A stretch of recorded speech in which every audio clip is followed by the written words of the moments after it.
mois s'étaient écoulés depuis le décès de Monseigneur Didier Berthet, évêque du diocèse de Saint-Dié. Alors la nouvelle de la nomination par le pape le 20 février en cette année 2025 du père François Gourdon, jusqu'à présent curé de la cathédrale d'Angers, pour devenir le pasteur de l'église des Vosges, a fait l'unanimité quelques jours plus tard parmi les fidèles croisés sur le parvis de la cathédrale des Audaciennes. De la joie déjà, parce que depuis 1 an et demi, voilà. Donc c'est super, après ça fait pas longtemps que je suis sur Saint-Dié non plus. Donc pour l'instant, j'ai jamais connu les évêques à Saint-Dié. C'est très bien et ça manquait. Ça manquait, et puis on compte beaucoup sur lui, oui, pour l'avenir de notre église. Une grande joie pour le diocèse et qu'il soit proche des familles, voilà. Une grande joie pour notre communauté, pour tous les chrétiens et puis des Vosges. C'était long, et ça complétera bien la paroisse, quoi. Monseigneur François Gourdon, né à Chanzeau, village au sud d'Angers, va quitter son département d'origine, le Maine-et-Loire, traverser le pays d'ouest en est, d'une cathédrale à l'autre. Et le père Arnaud Meyer, gardien de celle de Saint-Dié, se réjouit de l'accueillir. Oui, c'est vrai qu'on a un point commun. Et puis la petite anecdote, c'est celle-ci. Nous étions en session des curés de cathédrale comme tous les ans, fin janvier dernier à Paris. Et après un enseignement qu'on avait reçu, on s'est retrouvés par petits groupes de 4 prêtres pour réfléchir, poser des questions, etc. Et j'étais dans le groupe de ce prêtre, de ce curé de la cathédrale d'Angers, sans savoir qu'il allait devenir mon évêque. Alors voilà, c'est un petit clin d'œil. En tous les cas, je me réjouis parce que quand on regarde le parcours de Monseigneur Gourdon, on voit que c'est un véritable pasteur. Il a été dans de nombreuses paroisses. Il connaît, je crois, le peuple de Dieu. Et son parcours fait qu'il sera bien chez nous, j'en suis sûr. François Gourdon aura réservé sa première visite dans les Vosges aux prêtres, ses plus proches collaborateurs. Puis viendra le temps de la messe d'ordination, rituel sacré où l'évêque devient symboliquement le successeur direct des apôtres, qui aura lieu le samedi 22 mars à 15h en l'église Notre-Dame au Cierge d'Épinal. Enfin, Monseigneur Gourdon prendra possession de la cathèdre, le siège épiscopal qui lui est dédié au sein de la cathédrale de Saint-Dié. C'est pour ça qu'elle s'appelle cathédrale, puisque à l'intérieur, il y a le siège de l'évêque, qui est la cathèdre, et c'est le lieu où l'évêque enseigne. Le jour de l'ordination, normalement, quand elle a lieu dans une cathédrale, l'évêque est conduit à son siège et il se met assis sur sa cathèdre, et c'est là qu'il prend vraiment possession de son diocèse, et c'est à ce moment-là qu'il devient celui qui va le gouverner. Nous avons reçu en novembre dernier le nonce apostolique, représentant du pape ici en France. Il ne s'est pas assis sur la cathèdre, il a pris le siège de présidence du curé. À 56 ans, c'est un évêque jeune, tout comme son prédécesseur qui va guider le diocèse de Saint-Dié. Le département des Vosges rural devrait faire écho à ses origines de fils d'agriculteur. Titulaire d'une licence canonique en théologie, il a également écrit un mémoire sur les origines du christianisme. Dans l'attente de le rencontrer, les fidèles vosgiens lui transmettent d'ores et déjà ces quelques messages. Sachant qu'il vient d'Angers, j'espère qu'il va avoir beaucoup d'idées, surtout pour les jeunes. Voilà. L'engagement peut-être, des réponses à des problèmes géopolitiques et tout en gardant l'esprit de notre foi. C'est pas forcément très facile. Eh bien, qu'il le contacte bien avec les paroissiens, c'est sûr aussi, qu'on ait une bonne approche. Oui. De quoi a besoin ce diocèse ? D'une impulsion, d'énergie, de joie, de joie. Enfin, moi, je m'occupe des jeunes, donc voilà, je pense qu'il y a vraiment besoin qui nous pousse, comme avait fait Monseigneur Berthet quand il nous a dirigés vers Lourdes. À Lourdes, les jeunes ont pris vraiment une ampleur de plus en plus, donc on continue sur cette lignée-là, ce serait vraiment chouette, quoi. Et puis un prophète, quelqu'un qui relance la mission et l'évangélisation dans le diocèse. C'est rural, mais moi j'aime beaucoup sa devise. Voilà, donc maintenant on va être plusieurs pour arroser, pour semer, pour faire germer. C'est le Seigneur qui fait germer tout ça, mais il faut qu'on s'aime. S-E-M-E et puis S-A-I-M-E. Ouais, ça peut être bien. J'attends que les messes soient plus actives, plus jeunes. C'est ridicule ce que je dis à mon âge, mais voilà, quelque chose de plus... un peu plus dynamique. Saint-Dié a la chance d'avoir un évêque jeune, ce qui est formidable et qui a l'air plein d'entrain.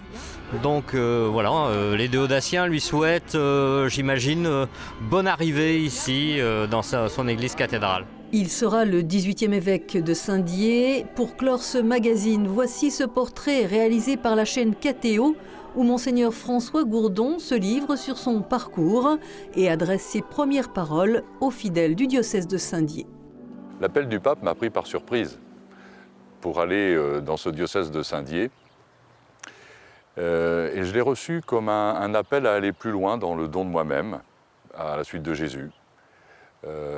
Et puis, dans ces temps-là, il y avait dans l'Évangile, en Marc 1, verset 20, les fils de Zébédée qui ont été appelés par Jésus et qui, laissant leur père et ses ouvriers, partirent à la suite de Jésus. Et c'est dans cet esprit-là que j'ai reçu l'appel et que j'essaie d'y répondre. Mon parcours a été marqué par un ministère essentiellement paroissial, en rural et en ville. Ce qui m'a beaucoup marqué dans ce ministère, c'est l'accompagnement des jeunes, en établissement scolaire en particulier, puisque à Cholet, j'étais auprès des lycéens, et puis aujourd'hui, beaucoup auprès des étudiants à la cathédrale d'Angers. Dans mon ministère, j'ai été aussi membre du conseil presbytéral et membre du conseil épiscopal, comme vicaire épiscopal. Et là, du coup, être dans l'accompagnement des acteurs de la mission, ça a été quelque chose de marquant pour moi. Et puis enfin, l'accompagnement des personnes, que ce soit dans l'accompagnement spirituel, l'accompagnement vers le mariage, l'accompagnement des couples. Voilà ce qui marque un peu mon parcours. Dès l'enfance, la question pour moi d'être prêtre s'est posée. Je suis d'une famille catholique, rurale. Nous n'avions pas spécialement l'habitude de prier en famille, mais nous allions à la messe le dimanche. Et je savais que la foi est très importante pour mes parents, puisque chaque matin et chaque soir, j'entendais la musique de leur prière conjugale. Et c'est dans ce terreau-là qu'est né, je pense, l'appel du Seigneur et la réponse que j'ai voulu lui donner. J'ai voulu lui donner cette réponse parce que pour moi, c'était une manière de le servir et puis de servir la société en servant l'Église. Les joies pour moi, c'est d'être témoin du cheminement de foi des personnes rencontrées, et être témoin de leur expérience de la rencontre avec Jésus-Christ et dont elles sont capables de dire des choses, parfois avec difficulté, mais c'est souvent très très fort. Et l'autre chose, c'est que le Seigneur nous donne d'être témoins de sa présence, de sa puissance dans la vie de ces personnes et dans la vie du monde. Et pour moi, c'est les joies profondes qui me rejoignent dans mon ministère.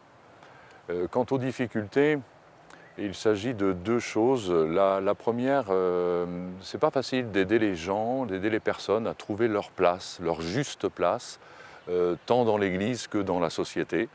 Et parfois, certaines ont de la difficulté à reconnaître ce qu'elles sont pour pouvoir se positionner et prendre effectivement leur place. Et puis, la deuxième difficulté, c'est de ne pas s'enfermer dans des postures rigides qui empêchent ou qui abîment la communion dans l'Église entre les personnes. Un évêque, c'est un successeur des apôtres. Sa mission, c'est d'annoncer l'Évangile. Annoncer l'Évangile consiste d'abord soi-même à se convertir et à accepter de faire partie du message annoncé.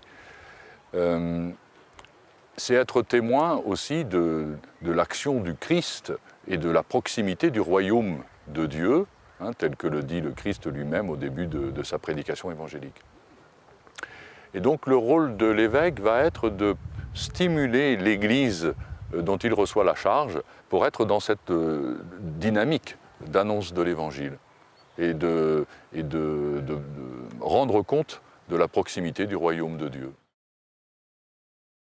La devise que j'ai choisie, c'est « Le semeur est sorti pour semer », en Luc 8, 5, parce que, bon, déjà, elle fait écho à mon origine agricole, d'une part. D'autre part, elle est une contemplation du mystère de l'incarnation, l'envoi du Christ dans le monde, l'envoi du Fils, Verbe fait chair, et puis elle est stimulante pour une Église en sortie, chère au pape François.